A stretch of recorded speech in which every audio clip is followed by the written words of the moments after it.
মেয়েটি কাপড় খুলেই সরাসরি পাশে থাকা চেয়ারের গায়ে ছুঁড়ে মারলো। চোর এটা দেখে ধীরে ধীরে উঠে দাঁড়ালো। মেয়েটি হঠাৎ বিছানার উপর হাতড়ে হাতড়ে কিছু খুঁজতে শুরু করলো। চোর বুঝতে পারলো মেয়েটি আসলে চোখে দেখতে পায় না, তাই সে তাড়াতাড়ি একটি তোয়ালে মেয়েটির হাতে ধরিয়ে দিল। তোয়ালে পেয়ে মেয়েটি সরাসরি চলে গেল বাথরুমে গোসল করার জন্য। মেয়েটি বাথরুমে ঢুকতেই চোর ধীরে ধীরে দরজাটা বন্ধ করলো। মেয়েটি বের হয়ে এলে সে আবার পরীক্ষা করে মেয়েটি সত্যি অন্ধ কিনা, কারণ যদি মেয়েটির চোখ ঠিক থাকতো তাহলে তো সে আগেই ধরা পড়ে যেত।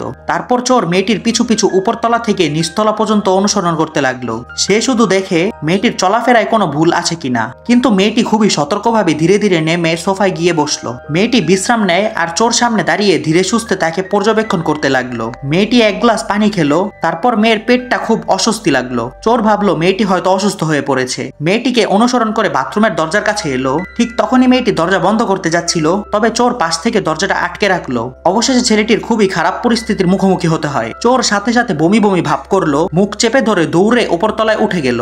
আবার যখন সে মেয়েটিকে দেখলো তখন তার হাতে অনেক মূল্যবান সম্পদ। মেয়েটি এবারে এসে বসে পড়লো, তবে চোরের আর কোনো চিন্তা নেই, কারণ সে যা পাওয়ার সবই পেয়ে গেছে।